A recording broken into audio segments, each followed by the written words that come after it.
motorcycle journeys. This is my 2 cents, and today we're going to talk about why CFMOTO could be the next big thing. Stick around. In my previous video, I talked about how Moto Marini was really crushing it in the motorcycle space. And in today's video, we're going to take a look at CFMOTO, and we're going to see how they bring a lot of arguments to the table and lining themselves up to be the next big thing in motorcycling. So let's start at the beginning and take a look at their lineup.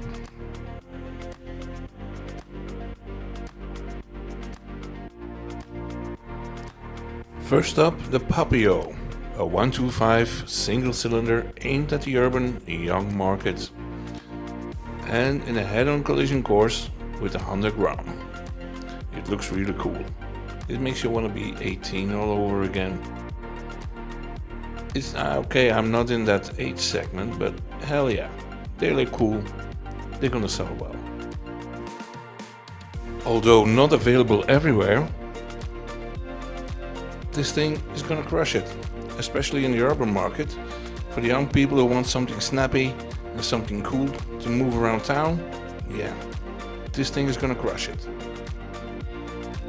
If you just look at the Honda Gram and the numbers they sold, yeah, there's a market for this.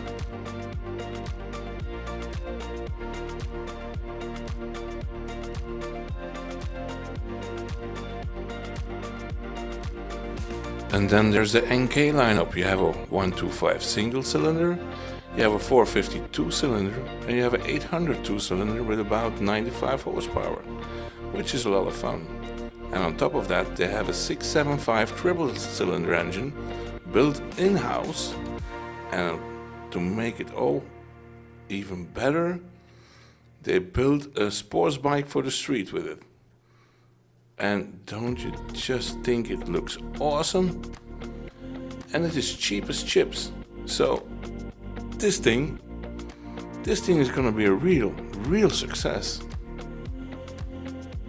There's no real competition at that price point.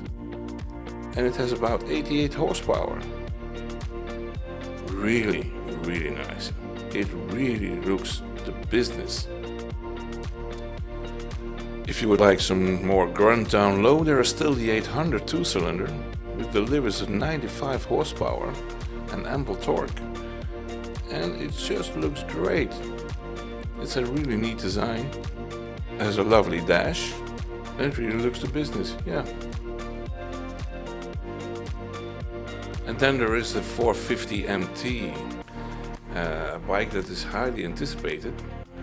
It's been out for a year, I think, and yeah, it has about 43 horsepower and 44 Newton meters of torque, and a 270-degree crank, and tubeless wheels, 21-inch in front and 18-inch in the back.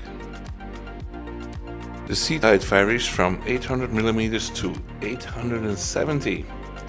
That's a lot. So if you're looking for a lightweight adventure bike, a 450, this could be it. It really looks nice, and the build quality seems to be okay. And then there's a revamped 700 MT with a 19-inch front, 18 liters of fuel, a twin cylinder with 68 horsepower, 60 Newton meters of torque, and 693 cc's. Something for the weekend traveler or something to commute. The choice is yours, and for that price, really people, it's really cheap.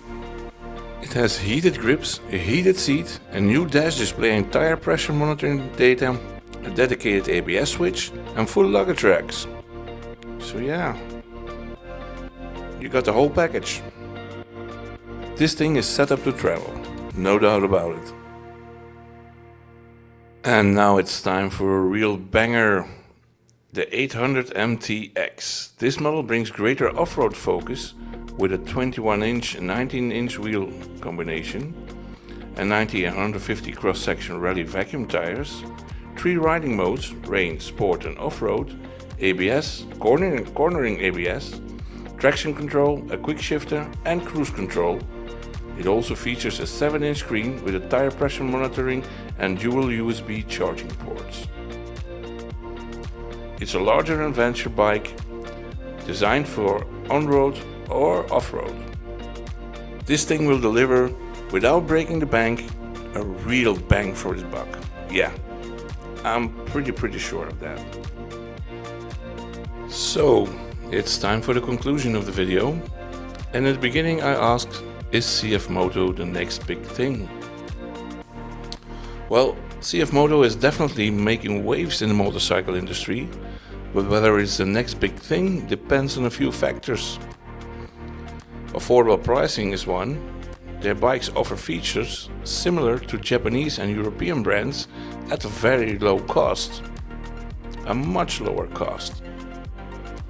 They have a growing global presence. CFMOTO has expanded into Europe, North America and other key markets. And they partnered with KTM. Their collaboration with KTM, manufacturing engines and even entire bikes, adds credibility and technical expertise. Improving quality. Early Chinese motorcycles had a bad reputation, mainly for being cheap but unreliable. CFMOTO is changing that with better materials, engineering and design. A diverse lineup, from adventure bikes like the 800 MTX to sporty naked bikes and cruisers. They're covering multiple segments. But that doesn't mean that CFMOTO is the next big thing. They have a few, let's say, bugs to work out. For one, brand perception. A lot of motorcycle riders are still skeptical of Chinese brands compared to Honda, Yamaha or KTM. And then there is long-term reliability. While improving, CFMOTO has still to prove that their bikes hold up over time. And then there is the dealer network and support. Parts availability and service coverage still lag behind the big name brands in some regions. So what's the verdict? CFMOTO is on, let's say, an upward trajectory.